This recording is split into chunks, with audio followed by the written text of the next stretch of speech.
Yeah, I wanted to see Dread, but I just never get around to it, and it's on Netflix. I should check it out. Yeah, you really should. It's That's the Carl Urban and chick who looks like April O'Neil.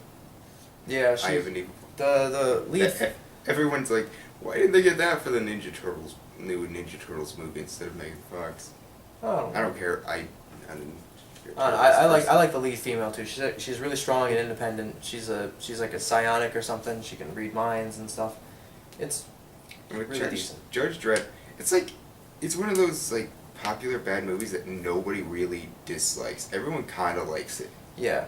It's Everyone left has it as their. Everyone who sees it sort of says it's a guilty pleasure. Yeah. Judge Dredd is amazing, and Dredd is pretty good. They might be making a sequel. I'm not sure. That's Like didn't do well in theaters, but it's done so well on DVD. yeah. So But maybe it's we still haven't gotten Serenity 2, so I don't know. My number 6, X-Men First Class, the prequel that everyone thought was gonna be terrible because just well, see. first of all, no one really liked the last two. They had a terrible production. They had terrible posters that didn't make any damn sense.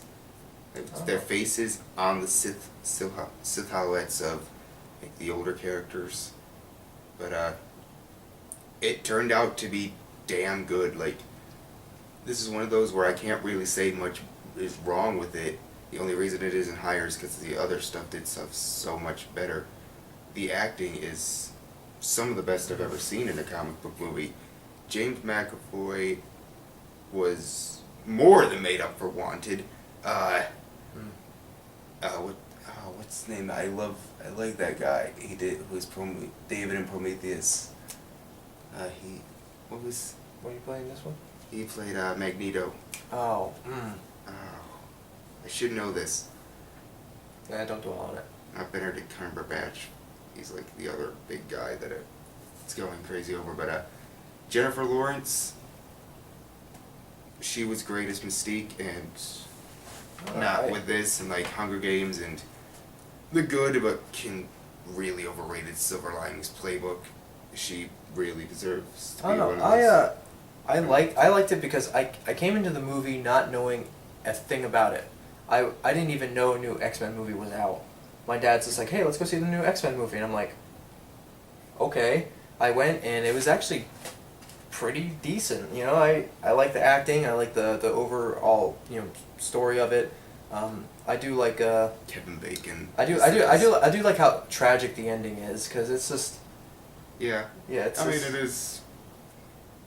It isn't. It's probably one of the little problems with the movie is that it doesn't know if it wants to be a prequel or a reboot, because if we're taking the third movie into this, I heard it might just be they're completely disregarding 3 and Wolverine and just doing it for the first two, because in the third one, at the beginning, Xavier could still walk, and he was like, and they were still friends, and they were older. But in this one, again, spoilers, they're young, and he gets paralyzed. Yeah. I don't know. That's a big thing for me is continuity issues. But I didn't see it as a prequel. I just saw it as another X-Men movie. So I was just like, hey, look, it's an origin story for X-Men. I mean, like I said, I saw them all this year, and I knew that pretty much everyone really liked this one, so I did have high expectations, and they were pretty well met. Like I said, the action was very good. I liked the characters. Some of them were kind of boring, but for the most part, I at least liked them. Yeah. And I like movies that sort of set themselves in historical parts of it. Historical parts of history? Yes, historical parts of history. Yeah, that's good. I like Yes, it. I like those too. Yes, so the Cuban Missile Crisis, and thank you, Matthew Vaughn. He did the Kick-Ass movies, right? Yeah. Those aren't making my list, but 5? 5 for me would be the current Iron Man series. I know you're not a fan of that. Oh, I never said I wasn't a fan. But my thing is Robert Downey Jr. as Iron Man. It's one of those things where he's just like, that's the perfect role for him. Sarcastic and. Didn't that save his career? Like he was a drug addict. I remember something about it. I remember before I saw Iron Man, I had this really negative connotation of Robert Downey Jr. And then after I saw Iron Man, I was just like, I don't understand what you guys are talking about. He's awesome. But it's one of those movies where he's just like, you don't know if he's being himself or playing Iron Man. And honestly, he's doing a lot of both. So it's just one of those movies where it's one of those roles he was made for, playing Tony Stark. And the series of it is, I really like it because in Iron Man 1 he sets up that the whole intro in the cave is, you know, probably one of my favorite like comic book scene like it arcs. is interesting Because it's just it is a little dark. It's dark and it's cruel and it's fascinating. That's just. I heard that they actually give the plot the twist away in like different language. Like if you spoke that language, it sort of spoiled the ending. I don't know, but then and then in the second one, he's developing as Iron Man. I like the second one. Like it's often regarded as like one of those really bad current comic book movies. No, it's not. It's fun. It doesn't try. And See, the thing is, people don't like in betweeny type things, and he really doesn't accomplish anything in Iron Man 2. So that's what people were really like. We're really getting on about this. They're just like, it's really in betweeny. It's really wishy washy as far as like tone and conveyance go. Just because that's what Tony's going through in his life. Because he has to make the I don't remember what. Reactor. Yeah, he has to make the better element for the arc reactor instead of using like a palladium core or something which poisons him. Or else you get killed.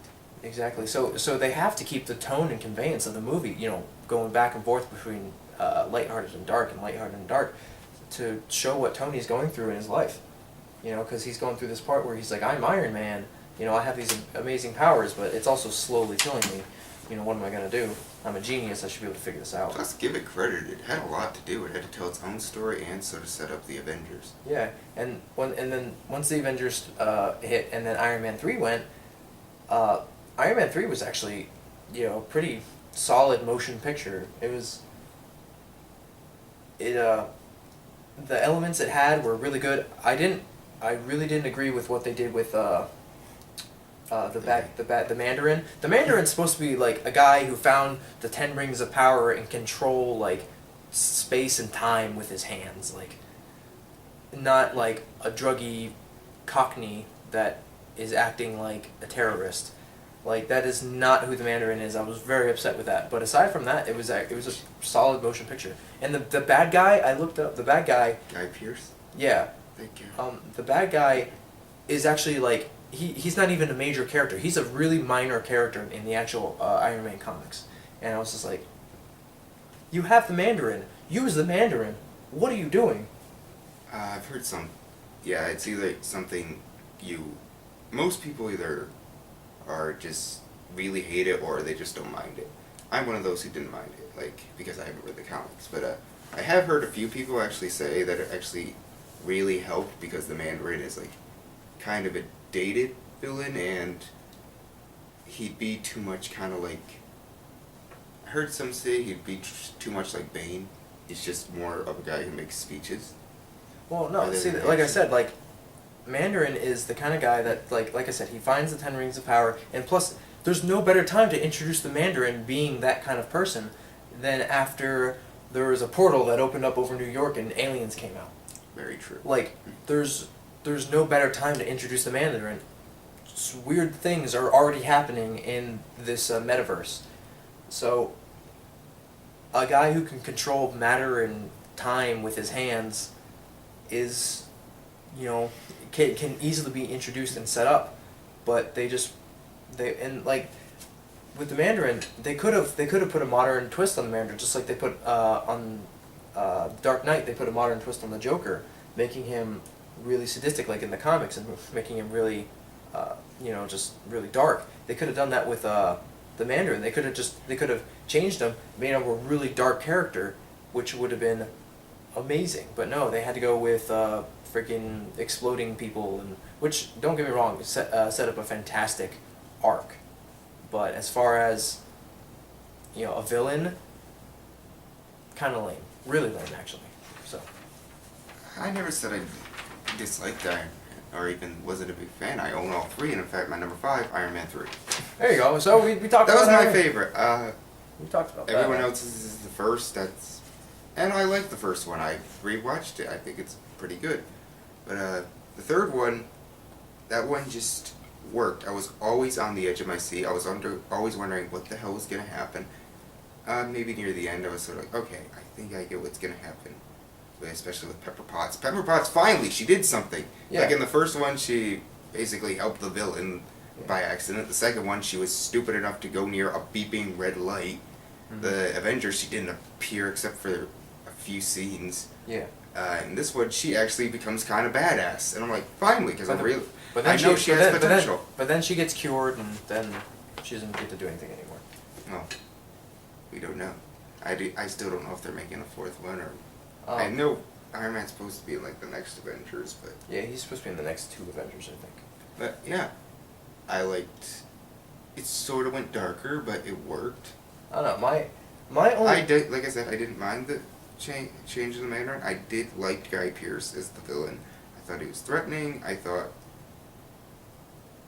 it didn't go on too long explaining it, so it's like, okay, I'm willing to let this slide. At least I didn't see it coming. Yeah, I mean, yeah, I can say that. And but it does make sense. the whole thing with me with Iron Man 3 is it was the only film in the Iron Man series where I became blatantly aware of the cinematography. I sat there and the scene where his house is being exploded and he's underwater and things are coming at him, it's such a jumbled mess of camera angles and close proximity items that it's just, I had absolutely no idea what was going on. Yeah, that works for some people. It works for I mean, others. like I said, it was the only one Some where people I just, really love shaky cam, and it's like I can see where shaky cam can work. It just I mean, sometimes like, it's overdone. Cloverfield. That's a viable excuse to use shaky cam, but not, let's look at Superman in this vast ice plane and Like sometimes even movies I really like I actually really enjoyed Elysium. That had some of the worst shaky cam I've ever seen. It basically was like Hurt Locker Part 2. yeah. So And I hated the shaky cam in the Hurt Locker, but Iron Man 3, I didn't mind the twist. I liked the villains. I loved the relationship between Tony and the kid. Kid was like miniature Tony Stark, and it was hilarious. yeah, that was fun. I like It that was kid. a perfect mix of action, comedy, drama. Not perfect. It is not perfect. I am not saying it is, but Still fun. it's my personal favorite of the Iron Man series. But when people say it's the first one, I at least see where they're coming from. So Alright, so number 4 for me would be Sin City. I just saw that over the summer. Again, I'm so into gritty, dark comic book movies because that's how comic books are. You open it and the pages are gritty. The ink is on there, and you look at it and you're just like, this is gritty. This is real action. Like this is dark. And Sin City is almost the epiphany of dark comic book movie. It's shot in all black and white except for colors that that are highlighting things like the yellow bad guy or blood. Blood's always red. Embraces its R rating. Yeah, it really does. It's such a beautiful piece of cinema because it starts with the dude with the messed up face. I haven't seen it in a while, but Marv. Yeah, it starts with Marv. No, wait, it was Bruce Willis. Yeah, it starts out with Bruce Willis and sets up the final arc in the beginning, and that little bit was really poignant because this is like, it's like real world. Like if a cop went out of his way to take down a senator's kid, what was going to happen? That he was going to be put in prison and charged for child rape and molestation. There's just wonderful elements to the story. It's so dark and real. Good things do happen in the movie. Like the characters eventually do triumph, but always with some kind of negative consequence. In the beginning, Marv, kills the person who killed Goldie, but gets the electric chair. Spoilers, by the way. That's heartbreaking. And then the other guy, like he had to get his face changed again